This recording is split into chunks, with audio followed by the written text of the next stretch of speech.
Olá, boa noite a todos. Quarta-feira, 18 de agosto. Veja agora os destaques de hoje, aqui no Segunda Edição.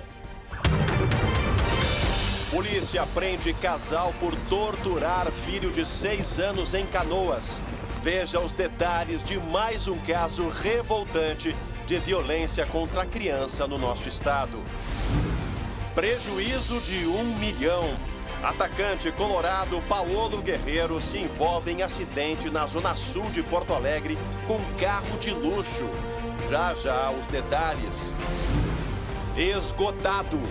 Estoque de AstraZeneca para a segunda dose acaba em Porto Alegre. Saiba quando novas vacinas vão estar disponíveis para a população. Alô, Ministério da Saúde, o povo quer vacina. O SBT Rio Grande, Segunda Edição, começa agora e eu te convido. Vem com a gente.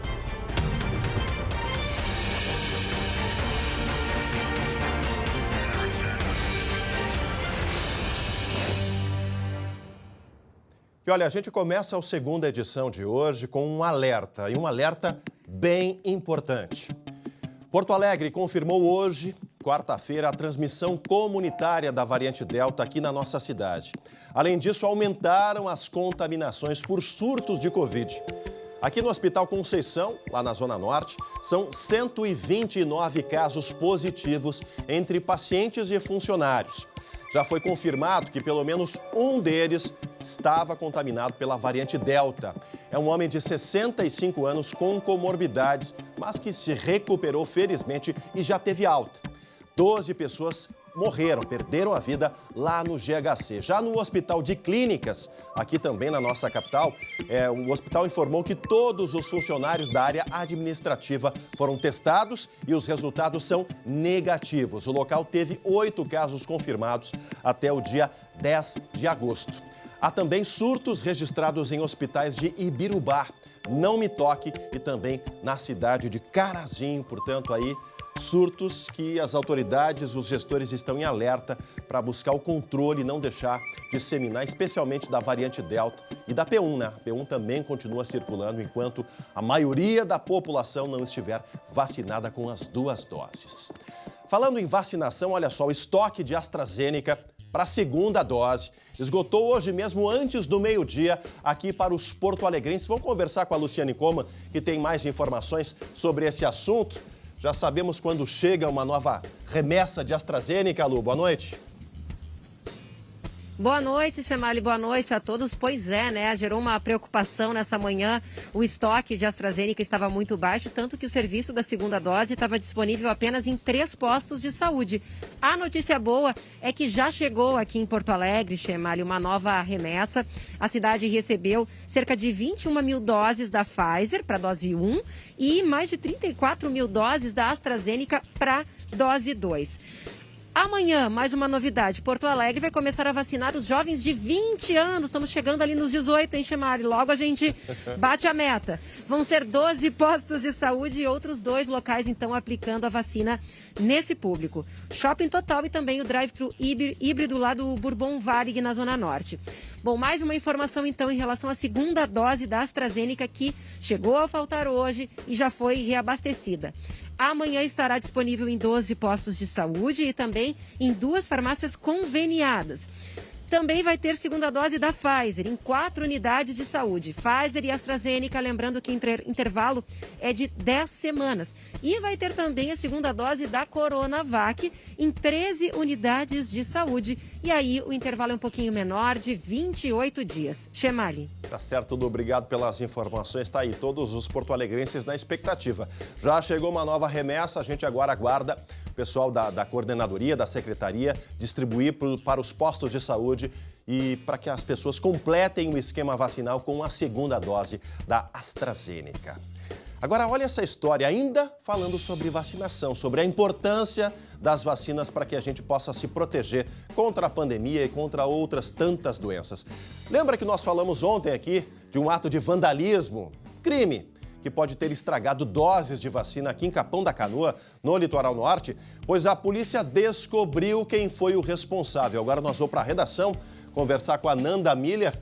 Surpreendente também essa descoberta, né, Ananda? Boa noite. Boa noite, Chemali. Boa noite a todos. Pois é, ontem a gente tratava ainda como um jovem, né? Nas imagens das câmeras de segurança, dava para observar que era aí uma pessoa de não muito grande estatura, se acreditava que era um jovem, mas não, era uma criança de 11 anos.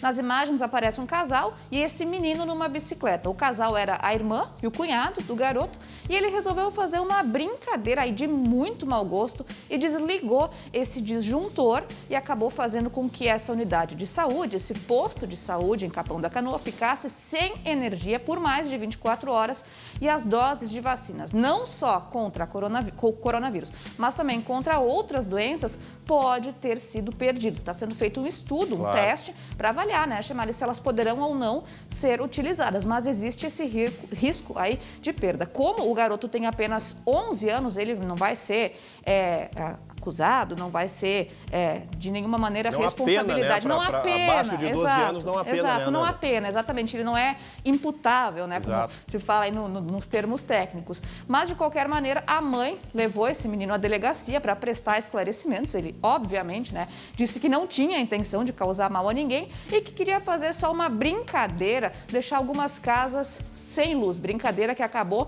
muito mal. E tem uma outra questão também, né, Chemali? Esse disjuntor estava na altura de uma criança de 11 anos, ou seja, qualquer um poderia ter ido até esse poste, até esse disjuntor e desligado essa energia. É realmente uma questão que também precisa ser avaliada. E fica ali do lado de fora, tá aí a imagem, ó, do lado de fora o poste ali, a caixa, né, de luz, onde fica ali o relógio da companhia de energia elétrica, muito vulnerável, né? Deveria ter ali um cadeado, enfim, um mecanismo para que pudesse se fechar ali, né? Geralmente é uma chavezinha, né, um disjuntor para cima e para baixo, né, para cima tá ligado, para baixo desligado, então muito fácil acesso, né? Agora a mãe já levou o menino até a delegacia, deveria levar, na minha opinião, opinião de pai aqui, viu? Levar até o posto de saúde, pedir desculpas para todos os funcionários, os profissionais da saúde desse posto, para que isso sirva realmente de uma lição didática para essa criança, para que ela consiga entender o erro que ela cometeu. E todos nós, humanos, cometemos erros. E é de pequeno que a gente aprende, né, Ananda? Com certeza, Chemali. E olha só, outro fato que está acontecendo lá em Capão da Canoa. A cidade reclama, a Secretaria Municipal de Saúde reclama, que as doses que estão sendo encaminhadas para vacinação contra a Covid-19, essas doses elas não dão conta da demanda. Há um comparativo, por exemplo, com a cidade de Torres, que também fica no litoral norte. Enquanto Torres recebeu 8 mil doses de vacina contra a Covid, Capão recebeu 1.831 doses, bem menos, e por isso o município aqui do litoral norte está ainda na faixa dos 26 anos para vacinação, enquanto Torres já chegou aí na faixa dos 18 anos. É uma reclamação que o município também está fazendo. Tá certo, Ananda. Alô, secretária Arita Bergman, grupo de gestão do governo, cidade de Capão, cidade importante do litoral norte, né, onde a gente faz ali a cobertura de verão, a nossa sede junto ao litoral norte. Importante receber as doses de forma correta para todo mundo ficar protegido. Daqui a pouco a gente volta para a redação para conversar com a Ananda Miller. E olha essa história aqui, uma fazenda estava sendo usada para um fim inusitado, era um plantio. E não era de comida, não, era de maconha. Foi aqui em Sapucaí do Sul, na região metropolitana. Esses e outros destaques agora no nosso Giro de Notícias. Além do cultivo, os criminosos usavam a propriedade para compactar e embalar a droga. Um homem foragido da polícia e com antecedentes por tráfico foi preso em flagrante. Foram apreendidas mudas de maconha, sementes, fertilizantes, luzes especiais para o crescimento de plantas e drogas já prontas para o processamento. Imagens de câmeras de segurança trazem novas pistas do desaparecimento da jovem Daniele dos Santos Camargo em Serafina Correia, na Serra. As imagens mostram o carro do namorado de Daniele passando em uma estrada rural na cidade vizinha de Nova Bassano. O registro teria sido feito logo após o desaparecimento da jovem, em 4 de agosto. Um vestígio de sangue humano foi encontrado no carro do suspeito. A polícia aguarda o DNA para confirmar se o sangue é de Daniele. O namorado está preso. Um ladrão teve uma reação inusitada ao tentar invadir uma casa em Santiago, na região central. Ele entrava por uma janela da residência quando tomou um susto ao ouvir um alarme. O suspeito escuta o barulho, dá meia volta e foge. O dispositivo foi instalado depois da família já ter sido vítima de outros assaltos. Os moradores acreditam que pode se tratar do mesmo ladrão que já invadiu a propriedade outras vezes. Foi preso preventivamente nesta tarde o soldado da Brigada Militar que matou 4 pessoas em uma pizzaria de Porto Alegre em junho deste ano. A Justiça acatou o pedido do Ministério Público que denunciou Anderson Zanuni Moreira dos Santos por 4 homicídios qualificados, violação de domicílio e agressão. O réu invadiu uma residência no bairro Passo das Pedras e agrediu uma jovem de 18 anos antes de matar 4 homens em uma pizzaria. No inquérito, a Polícia Civil entendeu que o homem agiu em legítima defesa. Essa história teve uma reviravolta, né? A história do PM aí que matou 4 pessoas dentro de uma pizzaria, 4 da mesma família. A Polícia Civil teve esse entendimento, né? Que foi legítima defesa. Olha, eu já suspeitava que o Ministério Público não iria concordar com essa linha de investigação da polícia e realmente não concordou. Acabou denunciando esse PM e a Justiça aceitou essa denúncia, também embasada em provas, em laudos técnicos, em depoimentos. E a partir daí o brigadiano, que até então estava se defendendo como legítima defesa, vira réu agora, né? Sem retorno a isso, essa possibilidade de não ser réu, ele vai a júri, né? Vai responder por esse crime, porque choca, realmente choca. Olha, legítima defesa é um tiro de advertência, é um tiro em uma perna, não, foram 4 tiros em sequência, todos na cabeça. Claro, alguém que recebe treinamento do Estado para ser um bom atirador e combater o crime, acabou se envolvendo nessa história muito mal explicada. Conversamos com o PM, conversamos com o advogado dele, mas muito mal explicado. E agora, né, nas mãos da Justiça, esse caso que aceitou a denúncia do Ministério Público, agora o PM é réu na Justiça. Falando em denúncia, em aceitar a denúncia, a Justiça também aqui do nosso estado aceitou outra denúncia, também do Ministério Público, contra a mãe e a madrasta do menino Miguel, que está desaparecido desde o dia 29 de julho, lá em Imbé, no litoral norte. Elas se tornaram réis por homicídio triplamente qualificado, tortura e ocultação de cadáver. A mãe, que está presa, admitiu a morte da criança de 7 anos, mas agora alega inocência, dizendo ter sido obrigada a confessar. Estava acompanhada de um advogado lá na delegacia. Vou fazer esse registro aqui. Havia um defensor junto com a Yasmin no depoimento na delegacia de Imbé para o delegado Antônio Carlos Raques. Já a madrasta, Bruna Natiele Porto da Rosa, está recolhida no Instituto Psiquiátrico Forense. A defesa aguarda o resultado do laudo psiquiátrico para se pronunciar, já que a denúncia na Justiça Comum só segue se ela for considerada mentalmente capaz. Ambas ainda afirmaram que, depois de morto, jogaram Miguel no rio Tramandaí. O corpo, infelizmente, ainda não foi encontrado. Os bombeiros incansavelmente fazem buscas todos os dias para buscar o paradeiro do pequeno Miguel. Mesmo assim, inquérito concluído, denúncia oferecida e agora a Justiça aceitando. E elas, portanto, são consideradas réis nesse processo, ainda apenas a questão, né, formal da incapacidade ou da capacidade da Bruna de compreender o que ela estava fazendo. Sinceramente, estava bem capaz de compreender o que ela havia feito com o menino Miguel, junto com a companheira, que se dizia mãe do menino, ainda no mês passado. Olha, a Polícia Civil, a gente segue num assunto semelhante a esse, mas que graças à Polícia Civil teve um outro desfecho. Polícia Civil de Canoas evitou um novo caso Miguel. Foram presos a mãe e o padrasto de um menino de 6 anos por suspeita de maus tratos aqui na cidade da região metropolitana. Os detalhes, olha, são de revoltar demais, são estarrecedores. A gente volta para a redação para conversar com a Nanda Miller. Por quê? Né? Essa pergunta que a gente faz, a maternidade é algo que transforma a vida da mulher. Por que essas mulheres que tiveram essa oportunidade estão aí, em alguns casos, surpreendendo a própria sociedade gaúcha com atos tão cruéis, Ananda? Pois é, Chemali, é de embrulhar o estômago, né? Nossa. Essas notícias que chegam pra gente, lamentavelmente, numa velocidade, né, num número impressionante. Nesse caso específico de Canoas, como você bem mencionou, uma tragédia maior foi evitada, porque apesar de não ter falecido, né, de não ter morrido, que bom, a gente fica muito feliz por isso, esse garoto ele foi torturado, entre essas torturas ele era queimado, amarrado a uma cama, como você vê aí nas imagens, ó, esse menino ele era preso nessa cama com mantas mesmo, encharpes que essa mãe tinha em casa, e quando a gente observa, Chemali, as conversas, o teor das conversas dessa mãe, como o padrasto do menino, olha, é chocante.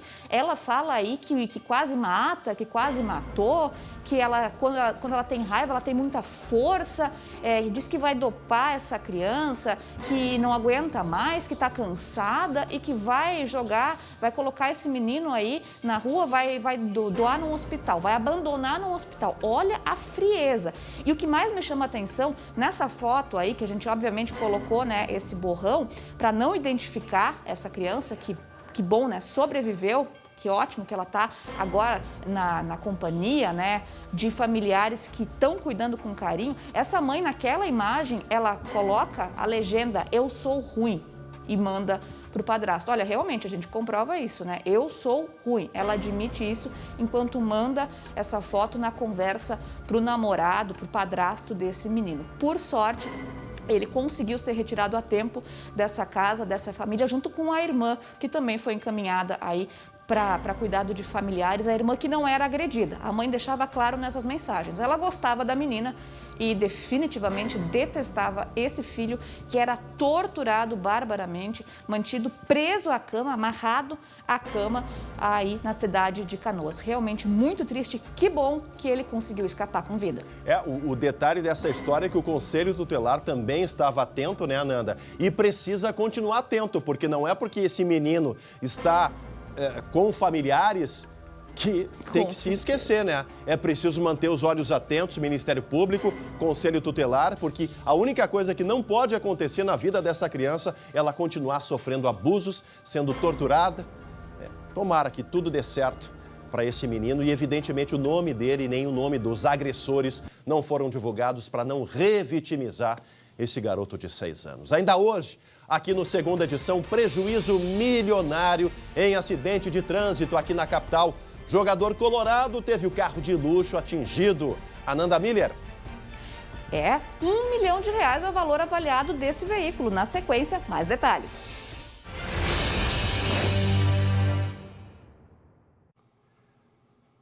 Voltamos com a Segunda Edição para todo o nosso Rio Grande. Olha só, pessoal, hoje vamos falar de produtos que ajudam a manter as suas roupas limpas e livres de manchas. São os tira-manchas Saif. A Saif é uma empresa de produtos de limpeza da Serra Gaúcha, ali de Bento Gonçalves, e que possui uma linha completa de produtos para os cuidados com as roupas. Eu sou um fã da Saif e já comprovei a eficácia lá em casa. É custo-benefício e satisfação garantida. Sabe aquela mancha difícil de tirar da roupa? Olha como a Saif pode resolver para você. Escolha as soluções Saif. O tira-manchas Pó Poder O2 Saif tem ação efervescente que remove até mesmo as manchas mais difíceis, sem danificar as fibras ou as cores dos tecidos. Saif, mais para a sua vida. O tira-manchas da Saif pode ser usado tanto em roupas brancas como as coloridas. Não tem cloro em sua fórmula e não danifica os tecidos. Tem as opções em pó, líquido e essa aqui, ó, em sachê. Quer roupas limpas, sem manchas, perfumadas e bem cuidadas? A solução é o tira-manchas Saif. Saif, mais para a sua vida. E agora a gente fala de esporte porque tem bola rolando e o jogo é importantíssimo. Noite de final de Copa do Mundo para o Grêmio. O tricolor está em campo no confronto direto contra o Cuiabá, lá no Mato Grosso, para tentar fugir da zona do rebaixamento. A partida, gente, começou às 7 da noite. O placar está 1-0 para o tricolor. O gol foi de Borja, gol marcado de pênalti. Olha, fica a torcida. O Grêmio tem que sair dessa situação incômoda da zona da degola, porque senão realmente fica complicada a situação ao longo do Campeonato Brasileiro. Desde o início, na zona do rebaixamento, está na hora de sair. Filipão já deu um sacode no vestiário, já veio Borja para compor o grupo, já estreou fazendo gol hoje de novo.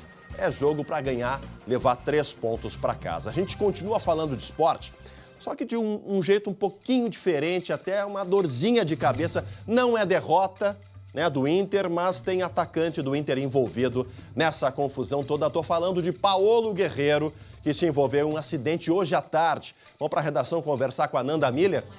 Conta pra gente sobre esse acidente. Ele foi envolvido, acabou se envolvendo. Que história é essa, Nanda? Pois é, Chamali, foi envolvido, ao que tudo indica, e com um prejuízo bem grande. A gente começa pela parte positiva.